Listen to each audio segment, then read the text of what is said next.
Well, good evening, Mr. Milbillie, and good evening, Mr. Hoddinot.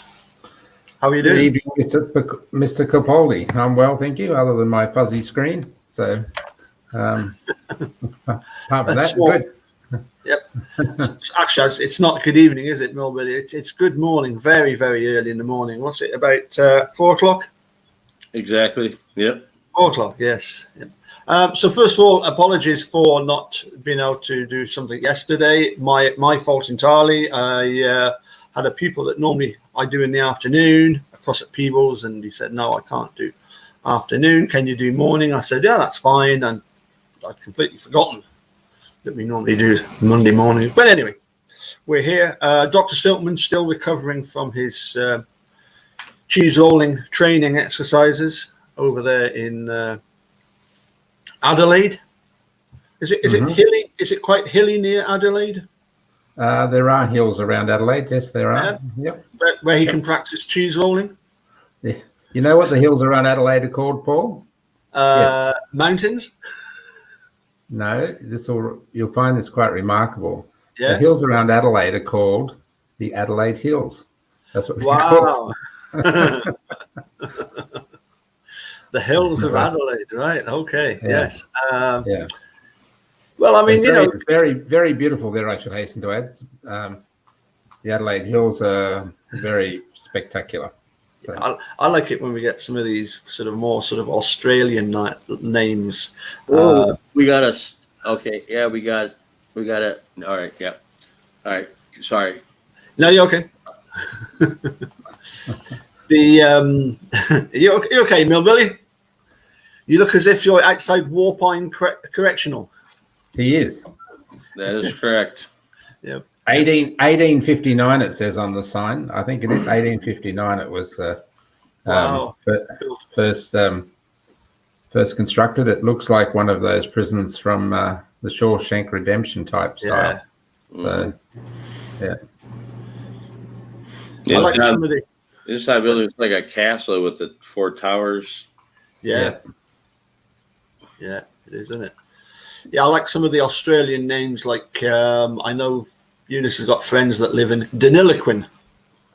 Yes, Deniliquin. That's on the border between, or it's on the New South Wales side, but it's down on the Victorian border in the out west. Yep. Or Woolloomooloo, or Parramatta, or. Yeah, there's one near in just outside Sydney that you pointed out to me. That's like a really long name, unpronounceable. But I take it these are all Aborigine. Yeah, all indigenous names. Yes. Yeah. Well, they're the anglicised versions of the indigenous names. So, right. So they spelled them how they thought they sounded. So. Yep. It's amazing when you go up to likes of Skye. If you go onto the island of Skye, so they've got a lot of Gaelic speakers there. You know, all the road signs have got the English and then the Gaelic, and then you go around the supermarkets and you've got the aisles are named both in English and Gaelic. And it's like really stupid sometimes. Like you've got Ewig is the port at the top of Skye. It's where you get the ferry. Okay. Mm-hmm. So it says Ewig so many miles, and it says it in English, and then below it's got the Gaelic for Ewig, which is Ewig. They've put the name twice. It's like for goodness sake, fine, if there's a difference, put up a different sign, but why waste money putting up a sign with the same name twice? Just to educate you, Paul, that it is the same word, right? So that's right. Otherwise, people like you would be complaining they didn't put up the Gaelic equivalent, right? I would not be complaining at all. You know me, I don't complain.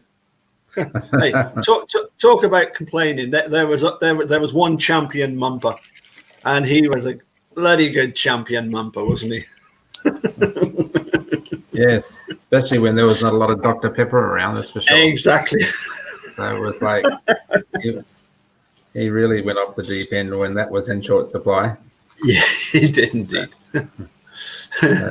Anyway, he's still He's still in our hearts. He's still, I still think about him every day. You know, like I wake up and how I used to sometimes message him, and it's like you can't do that now. You know, I can't message him. You know, No. It's bizarre. It takes a while to get used to. You know. Indeed. You know, even if it was just something derogatory, you know, just to try and wind him up. You know. Yeah. Well, he was quite famous. It was like oxygen for him. If you hadn't given him a hard time at some point in the day, he felt like something was wrong. He did. Yeah. He did. He used to say, "You're quiet at the moment. What's wrong?" Yeah. Oh dear. So anyway, on to the serious stuff. So just to explain, as I say, Doctor hopefully is recovering well. And delighted that Milbillie, that you're able to join us, and thanks again for joining us at 4:05 in the morning. And sorry for making it Tuesday rather than Monday. Oh, good. Yeah. Okie dokie. So let's. I was want to ask you a couple of things, but we started off talking about the fact that this Andy Colborn civil suit, and you've got some information on that, Milbillie, and I was hoping that you would be able to share some of what you've investigated. All right, all done.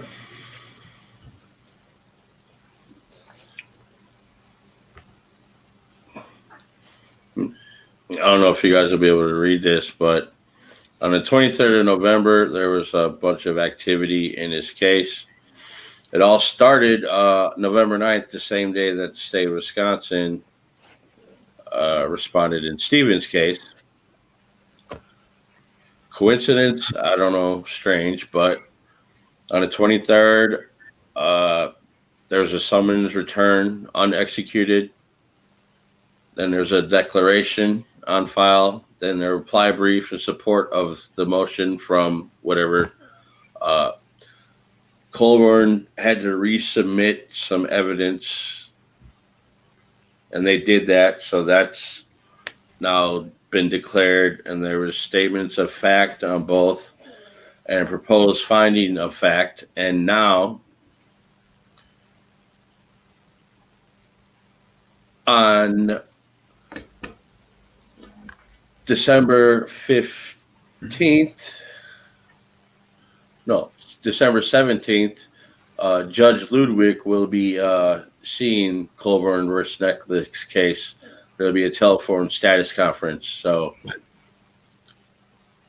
they say that public access is granted. You can call this number and participate. Wow. So sorry, what was the name of the judge again? Ludwig. Judge Ludwig. Judge Pepper had it at first, and now it got transferred to Judge Ludwig. Milbillie, where is this case being heard? Eastern District. In Wisconsin? Yep. Which city has got it?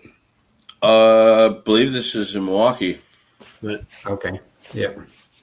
So are you saying Ludovic, as in Ludvic? Ludwig. Ludwig, yep. As in von Beethoven, Paul. Exactly, yeah. Ludwig. Yeah. Do you have a first initial for him? We can find out. Hold on.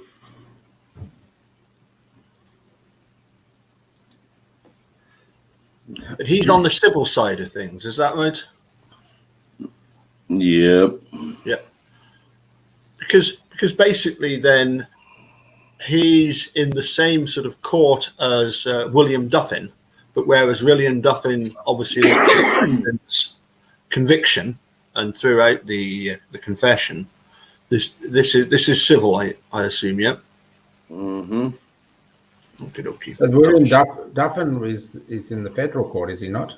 Yes. This is but in that eastern district, though, wasn't it? It was also in Milwaukee that Duffin looked at it. Okay. Yeah. But yeah, it was as you say, federal court, wasn't it? Mm-hmm. Mm-hmm. So it was Brett. Is it Brett Dovin? Brett Yep. Brett Ludwig. Yep. Excellent. Well, oh, there he is. Excellent.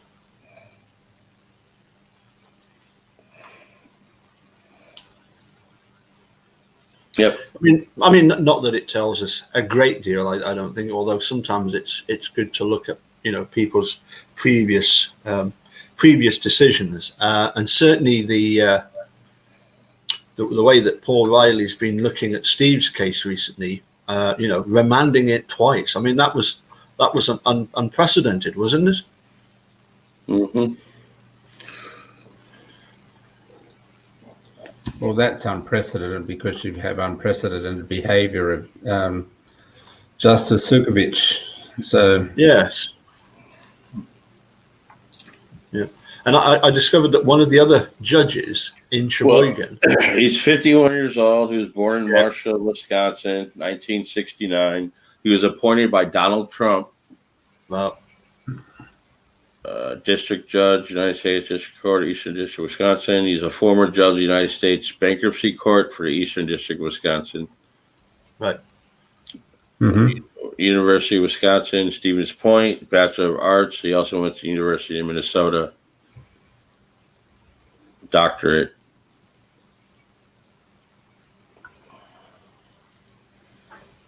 Okay.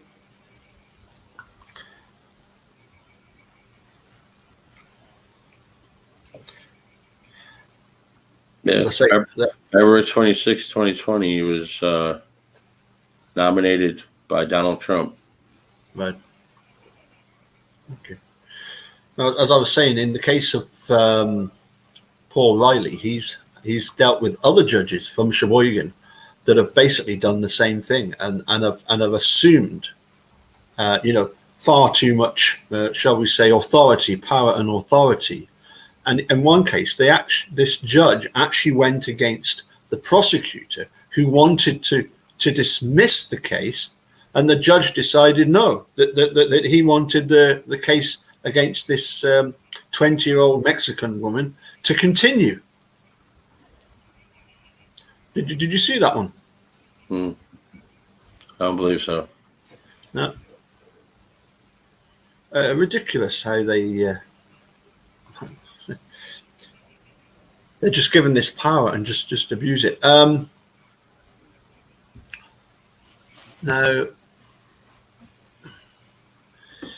wanted to point out that I've been in touch. Remember, Mark, we had a chat with Rob Bellin. Yes. Yeah. So hopefully I'm going to get him to come on and join us again for a chat. If he does, can I please be there? Yeah. Hey guys, I've got a little echo thing going, so I'm going to log out and log back in. All right. Thank you. Okay. No worries.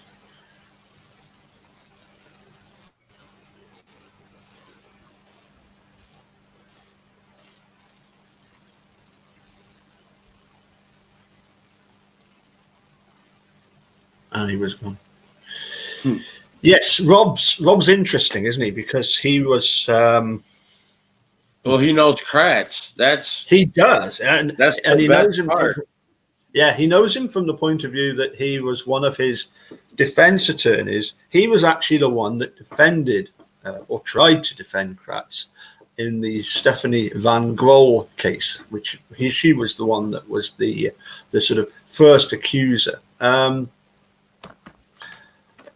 Now, first of all, do you think that there were, in fact, that we hear Ken Kratz complaining to Ryan Foley in that long interview, but I think the one thing that we can almost definitely assume is that Ryan Foley would not have heard about this case had he not been alerted to it by somebody within the Wisconsin DOJ. Yeah. I don't know, Mark. Did you hear what I was just saying about Kratz and his Ryan Foley? When Ryan Foley Yes. interviews Kratz, and Kratz Yes. says, "Well, who fed you this? Because you just didn't happen to come across this incident by chance. Because I mean, it had happened nearly a year previously, hadn't it? So Oh, the incident about Kratz's behaviour you're referring to? yeah. Yeah. But I mean, it definitely, to me, it does seem as if the one thing that Kratz can say truthfully, and is probably correct on, is probably Ryan was alerted to his behaviour by somebody within the DOJ that wanted this exposed because it had been sat on for about a year.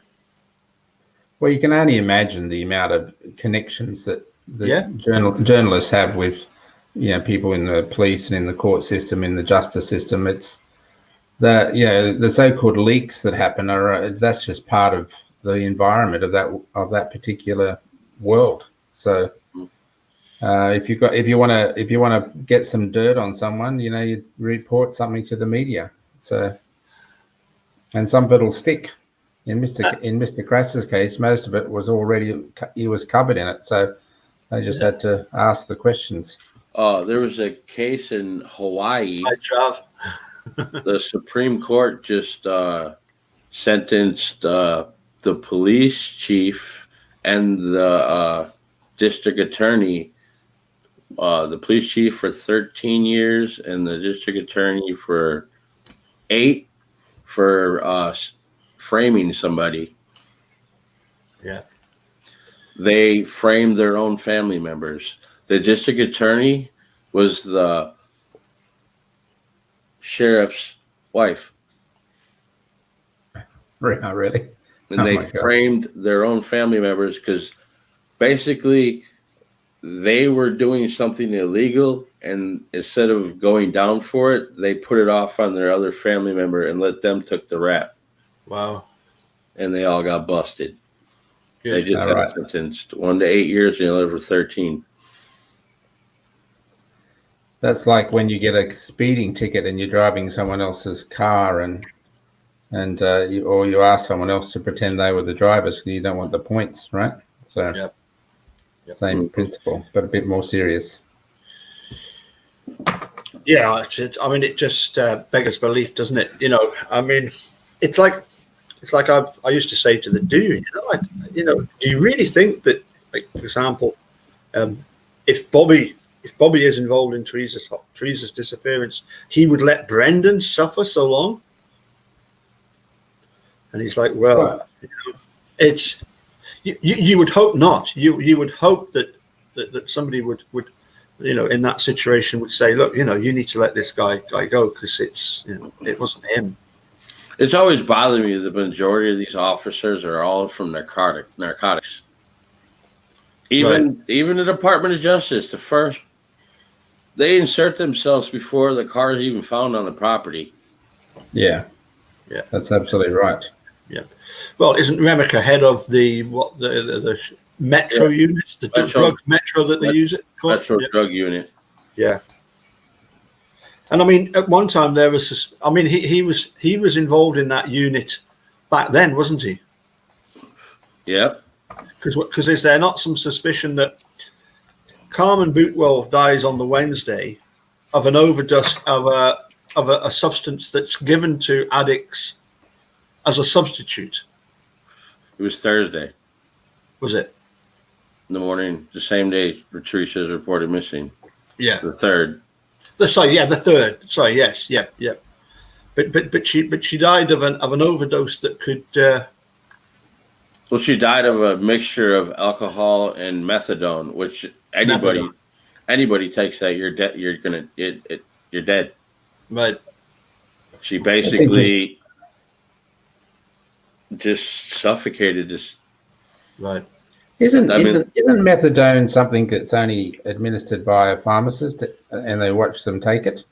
Well, back in that, I have experience with this because my kid's mother, but she got put on the methadone program back in 2005. Ironic. Mm-hmm.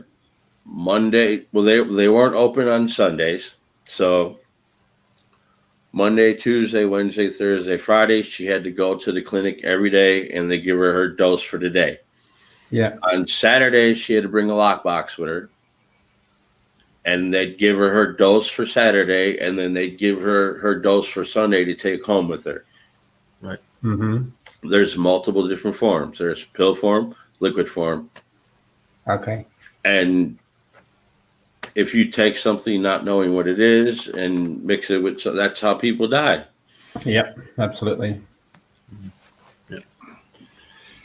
Okay. Paul, can I just go back to something you Yes. mentioned a moment ago about Bobby Dassey? Yes. And why wouldn't he say something eventually about his brother? Well, it's interesting. That's an interesting question at two levels. And again, protecting the presumption of innocence. I'm not going to make a comment about Bobby other than he, like many number of people, should have been more thoroughly investigated. But I can imagine a situation where, in his case, let's just make the assumption that he was doing something that he shouldn't have been doing. And if the police had something hanging over him, such as stuff that was on the computer, then, and given that I think they were probably led down the path that Brendan wasn't going to actually ultimately be in prison for as long as he's turned out to be, if at all. And then this problem's just got worse and worse and worse and worse. And their silence is protecting each other. I do believe Bobby didn't tell the truth in his evidence in court. I do believe that. Question is why? Yes, right. And so the question is why. And the why thing is the prima facie issue of why for me is that the police had something on him. Yeah, the cops are dirty. The cops are dirty. They're not your friend. Yeah. So, and, you know, I'm not trying to stick up for Bobby in one way or the other than his right to a presumption of innocence, but he may well have thought, oh, like I said, Brendan may get off here, but if I just try to help, right? When Bobby Dassey's talking to Dieter in 2017, he references he just wants to clear his name. Yeah. Why not talk to Kathleen Zellner then? That's your best. Yeah. That'll clear your name. That's exactly right, Milbillie. I mean that, but I think if it's something petty, statute of limitations has been passed. He can't be charged for nothing unless it's murder.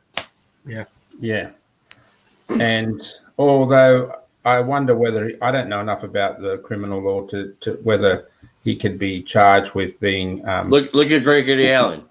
We call it perverting the course of justice. It's actually they released Stephen Avery and drop all the charges for the penny and bursting attack, and nobody's ever been charged for it. But Stephen spent all that time. Yes, but the issue I'm getting at is that I think they got themselves in such a corner. No, it's like a standoff. If Bobby's involved, he's too scared to say anything because of the consequences for him. The police are worried because they've co-opted Bobby at some level to be on their side. Like I've always said it, and I'll say it to the end of the day, I think Scott Tadich alibying Bobby Dassey was remove Mike O from the situation.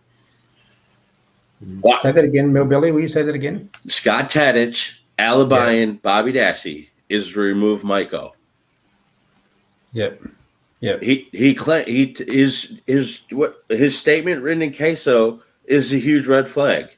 He says the only time he was there between the 31st and the 14th was on the 10th. Impossible.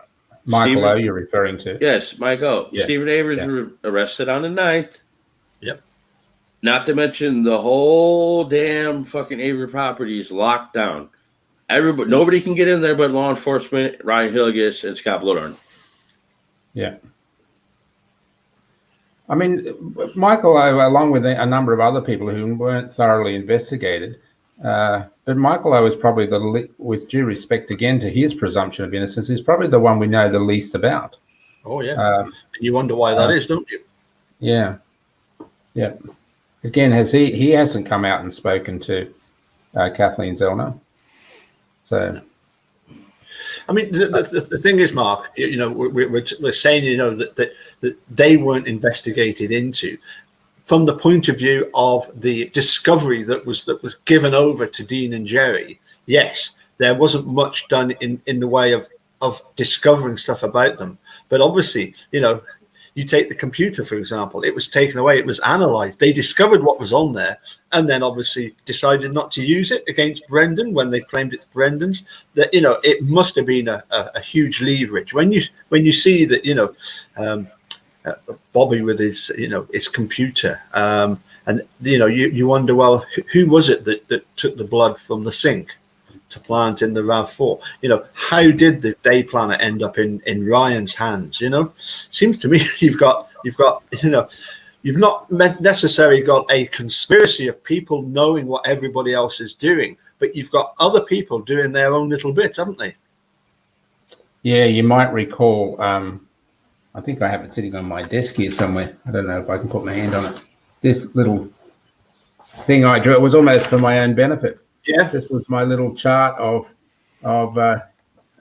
players. You know, the 1985, 2003 players. Mm-hmm. And you emailed it to me, didn't you? Let me call it up. Let me call it up. So I've got it here. Don't worry. I got it too. I bet you'll get it back in the email, Billy. Herein lies the problem, and what annoys the hell out of me, because I really don't think, which I think is an awful thing, I really don't think they're going to find in a way that can be upheld in court the real culprit in Teresa's death, because they deliberately didn't investigate anyone, not negligently forgot to, but deliberately didn't investigate anyone. And therefore, the normal gathering of evidence against other potential suspects has been lost in time, because they didn't do any work to prove anything. Mm-hmm. And we all want Stephen and Brendan released, but we also really wanted to, not that it's my goal, but I think it's the goal of justice, that Teresa should have justice brought upon her. But if we subsequently find out that, and I'm not saying this is true, but if we subsequently find out that any members of their family through silence were somewhat complicit in this poor investigation, well, that would be really, really sad in terms of justice. And you can be culpable through silence, in my opinion. You're just as culpable as those who are openly stating things. So, can you see that, Mark? I can. So if you can just scroll down to the very bottom, Paul. Yeah. Can you? Yep. Absolutely. If you can. So we start off here, which I've called the inner circle, from around, it's probably before 1985, but I just called it 1985 to the present. These are law enforcement, politicians and citizens with liability. And when I say with liability, people who are culpably involved in doing the wrong thing from way back when, and there are any number of those actually still present in 2003. So if you then just scroll up a little bit, you come to the connected operatives, connected in the sense they connected to the past and the present. And we go to 2003, we have the outer circle. The first circle was called the inner circle. These are new recruits around 2003 to the present, law enforcement, politicians and citizens with liability. And there is any number of people, about 7 of them, I think I have, groups of people feeding into that. I'll start at the bottom left-hand side. Actually, I might start at the bottom right-hand side. First, we've got the prejudiced members of the jury. They're a big part of this this process. Above them we have prejudiced agencies of government. That would include the crime labs and so on. We go above them, we have silent law enforcement officials in the know. In other words, there are undoubtedly law enforcement officials who may not have been actively involved in this corruption, but knew something was going on and remained silent. To me, they're part of the problem. Above that, or at the top of the circle, we've got the actual perpetrators of the crime. and there could be any number of those, by the way. Next to them, we have the silent connected family members in the know. Yep. That could be on the Hallbuck side. It could be on the other side as well. I don't know, but there's some silence going on there at some level that could be more open and supporting truth in this matter. Then immediately below that, we have silent general citizens in the know. Yep. These are people who are connected in the community. No, they're not law enforcement officers. They're not directly connected to the relevant families, but they know something's gone on here and they remain silent. And below that, we have the lack of accountability and oversight. This is a behavioural thing about about criminal justice in Wisconsin, and the behaviour of people like Ken Kratz and others who get away with stuff because no one ever checks them on anything. So if you look at that as a chart and you see each of those things are individually operating things, but together there is some magnetism between that actually creates that outer circle. So that's how I visually see what we often talk about. It's a system, isn't it? It's like, all these things came together. They're all little cogs in the big machine. I mean, going back to your prejudiced law enforcement officials, it was in that book by Mark Godsey that I've just finished reading, and there's a great line. There's, as I say, there's a lot of references to making a murderer. And one of the things he talks about is when Mark LeBeau, he, is it Jerry that asks him about the fact that you tested 3 of the 6 swabs, and you're willing to say that none of the swabs could have had EDTA in them. Yeah, no, that's just absolutely professionally ridiculous. Yep, and then can you remember what Jerry says at the end? What did he say? He says, "Oh, that's fine. I just wanted to know how far you were prepared to go." Oh, yeah, that's right. He does and that's something that Mark Godsey picks up on in his book, and he says, "I know exactly what Jerry is on about. In other words, how far are you prepared to go to try and deflect and cover up the shenanigans that are going on?" It was very, very, very good line, very good observation by because when he says, I just wanted to know how far you were prepared to go. Yeah. Great. Yep. So there are lots of, our primary goal, of course, is to get Stephen and Brendan free, but our secondary goal, I guess our second principal goal is to have some criminal justice reform to avoid this circumstances happening again. But when you have this, as per that chart, this whole world of people through silence and culpability not participating in a better justice system, well, then that's how this circumstance with Stephen and Brendan is allowed to exist. And sadly, it's not uncommon in the United States, as much as we would like to think otherwise. So, I must admit, when I think of Brendan and the fact that as Milbillie's pointed out on many occasions, they listened to phone calls. They realised that Stephen's alibi is Brendan, and that's when they decide we're going to go after him. And it was almost a way of showing everybody in Manitrock, we can do what we like. And not only can we take away Stephen Avery, who threatened us, but anybody who tries to stand in our way, we can deal with them as well. You've got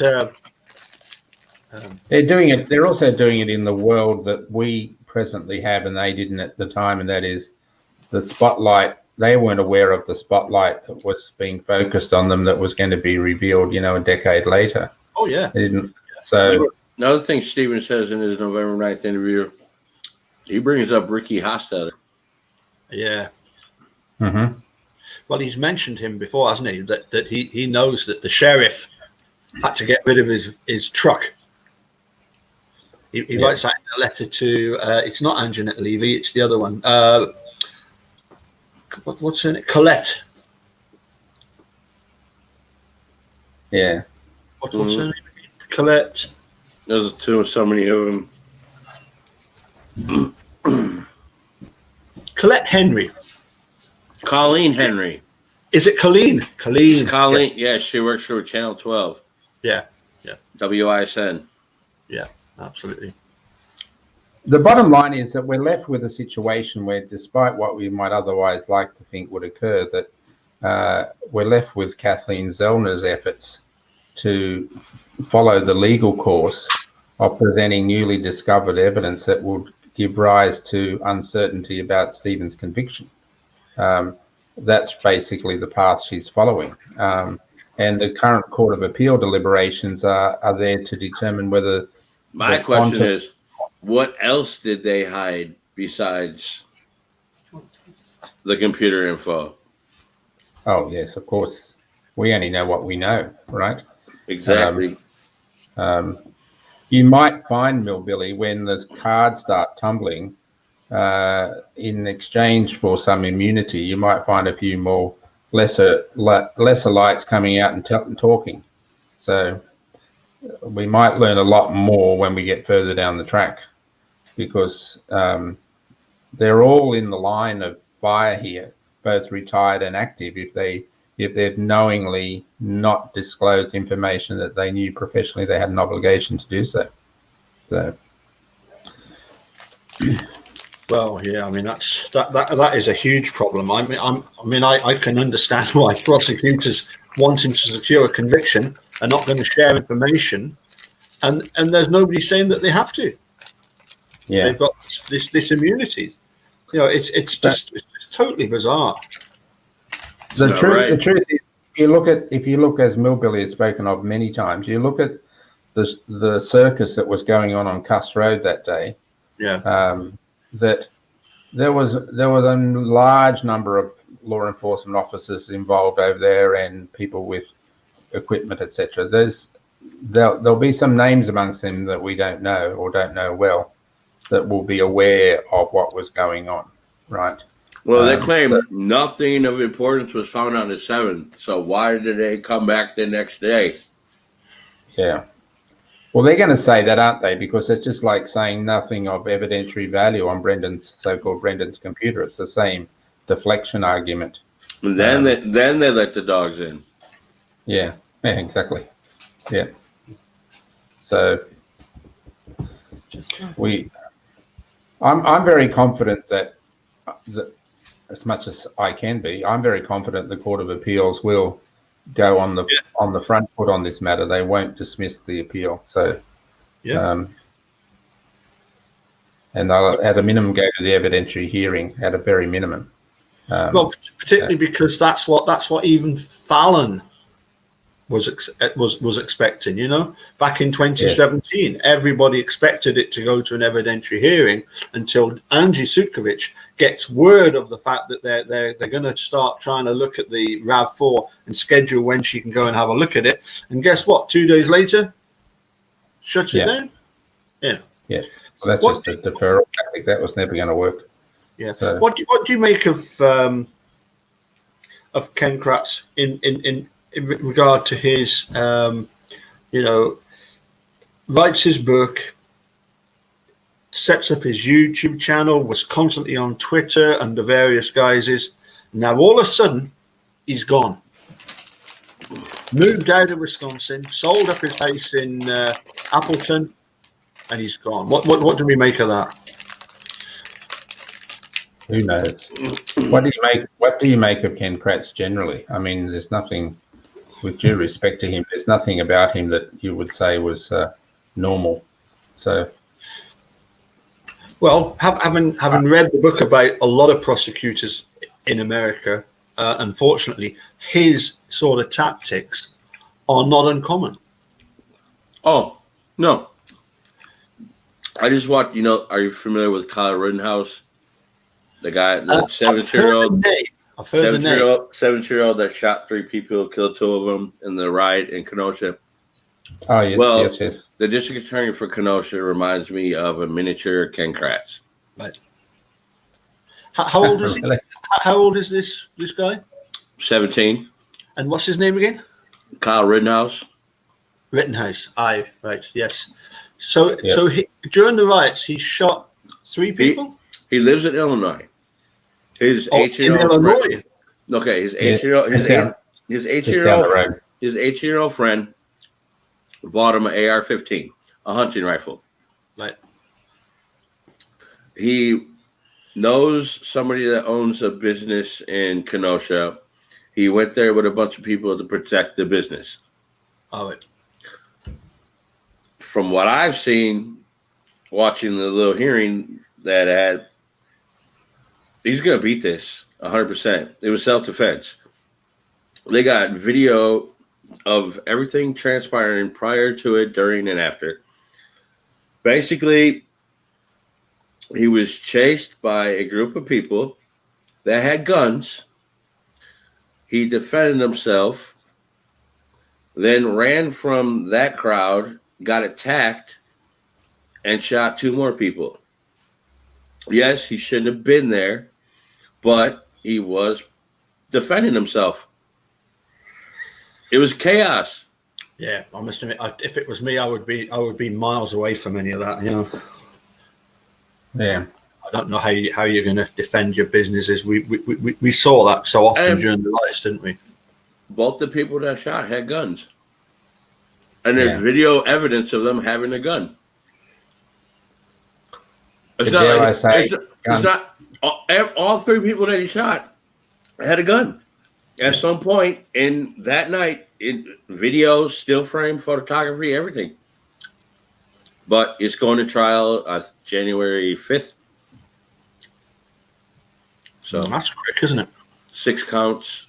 His attorney tried getting 4 of them thrown out, but that judge wasn't listening. I mean, I don't want to oversimplify this issue because it's complex, but the whole issue about gun ownership is part of this whole story. But I mean, there are exceptions to rules. I'm not trying to make it simple, but you know, people come to a fight with a gun, and other people come to a fight with a gun. There's likely someone's going to be shot. Let's just face it, right? Yeah. Yeah. It's tragic what happened, but yeah. So getting back to the Court of Appeals, I don't know if you noticed, but Tracy from Tracy Strunsey, basically a lawyer, she pointed out that there is a case that's going through the Court of Appeals, or it's going to be heard soon, that sort of predates Kathleen Zellner's by about 4 or 5 months. So she reckons it could be about April, May time by the time we actually get a decision from the Court of Appeals. Anybody else see that? I think I did hear that somewhere, but I was thinking maybe March, April. Yeah. I don't know. Who knows? Well, none of us are experienced in these matters. It's all speculation. And COVID must have some impact on the processes of the court. So, but no, I'm with you. It's only as long as it need be. I think it's probably made it more convenient because you could be anywhere you want to be and participate in the court. Yeah. Yeah. You don't have to be in one spot. Yeah. Yeah. Yes. You don't know it. Well, unless you're unless you're the inmate, then you're pretty much going to be where you're going to be. Yeah, exactly.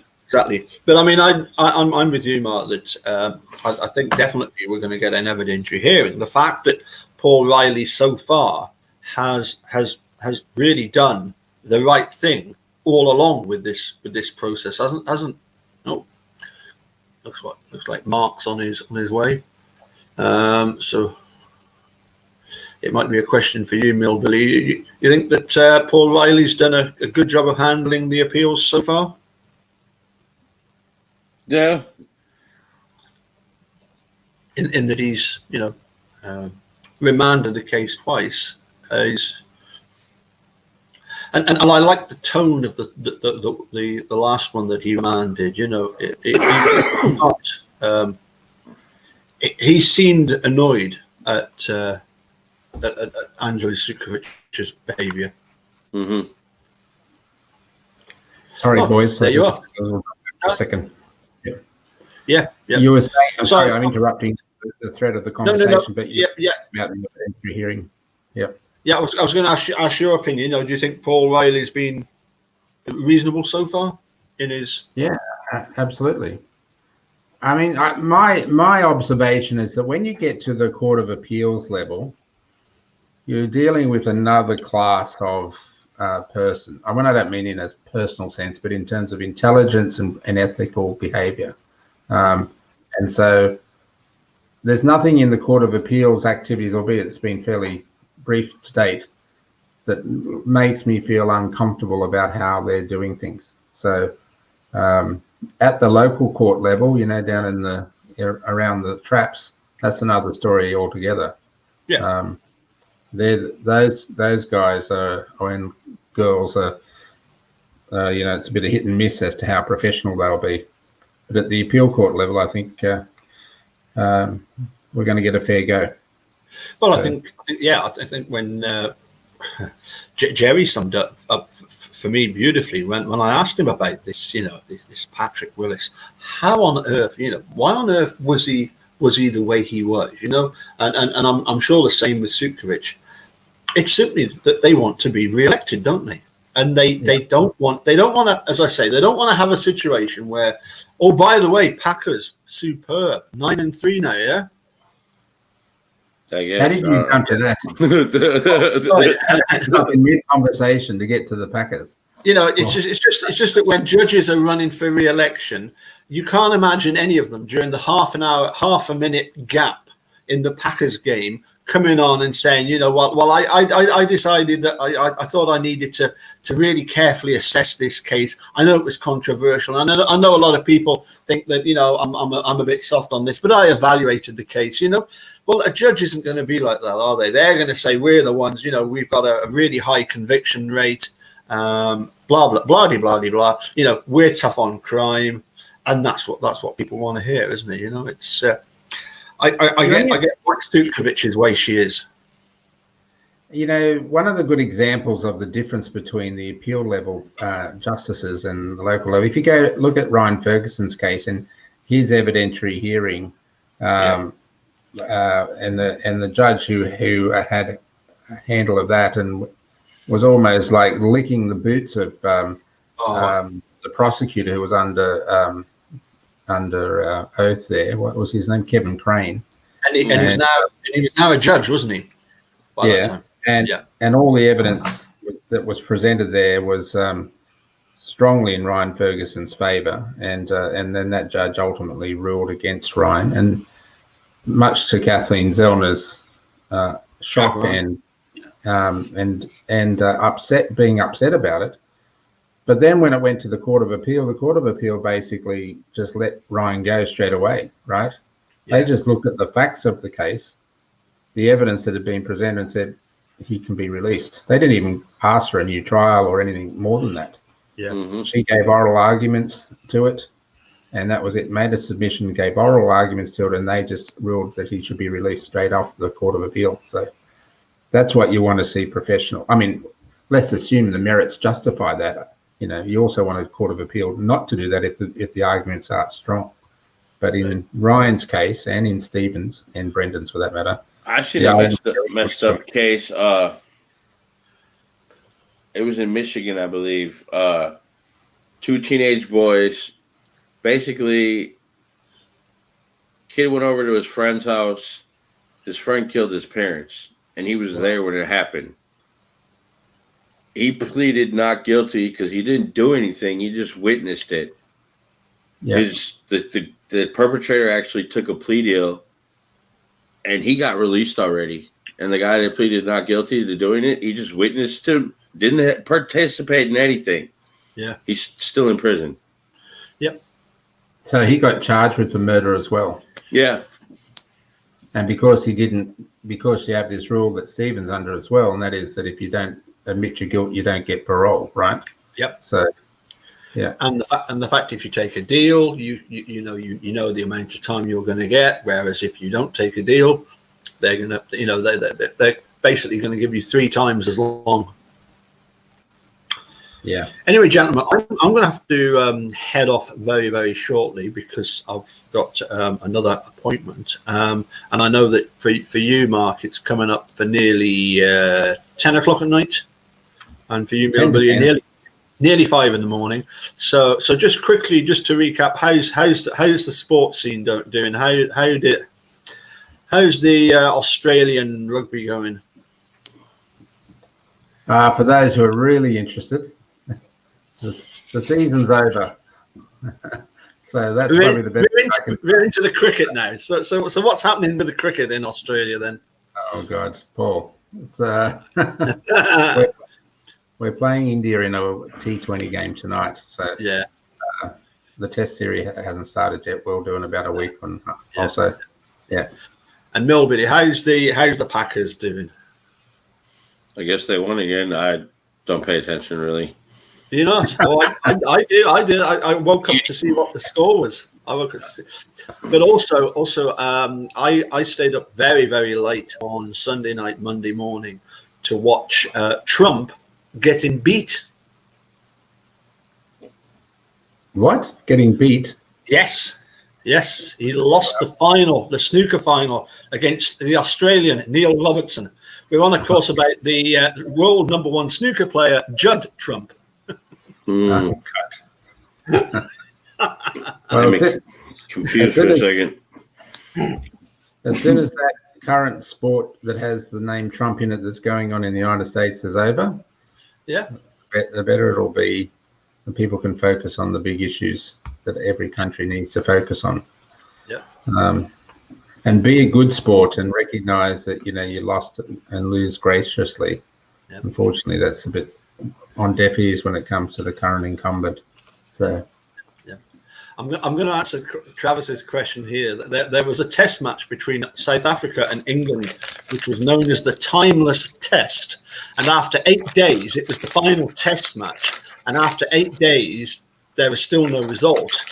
But the game had to end simply because the England team needed to get on the boat to head back home. So they didn't finish the test, even though they'd been playing for 8 days. So that's how long a cricket game can go on for. And as just to help Travis out there and any others who might be vaguely interested in a game that is not, if it's not part of your DNA, you'll hate. Is there are many versions of the game of cricket that can run from a few hours to 5 days. So depending what type of form of the game you're playing determines the length of time. So. Yep. And as the doctor has pointed out, a test match is scheduled for 5 days, whereas your run down Cooper's Hill for the cheese rolling, that could be over in a matter of 10 seconds. Gentlemen, thank you very much for coming on, and Milbillie for sharing your research into the Colborn Netflix case. Mark for sharing your excellent chart. Just as a quick final comment from me, if I may. I've spoken to Stephen a couple of times in the last few days. He's doing very well, very up and positive, and looking forward to a decision from the Court of Appeal. And so he sends his best wishes to everyone. So I thought I'd pass those comments on. Yes, I saw that Kathleen Zellner did that 2-hour Zoom meeting with him, and tweeted something to the effect that she shared every message that she'd got with him. So yes, it's. I mean, I don't know how she did it, because there was over 700 replies, wasn't there? I don't know, but 2 hours to get through 700 replies. I don't know. She must have lumped a whole load of them together. Anyway, Milbillie, I'm going to let you get back to your recording studio. What is it you're recording at the moment? Nothing. Oh. 500 miles he's recording, Paul. He's going to do a Wisconsin version of the Proclaimers. Excellent. Anyway, Milbillie, good luck later today, and Mark, thank you again. Good luck to the Aussie team in their final T20. I'll get you just to say cheerio, and then wrap it up. Gentlemen, Sure. over to you. Go ahead, Milbillie. Cheerio. Hey, cheerio, old chap. See you next time. Got to have a cup of tea. So, Coffee.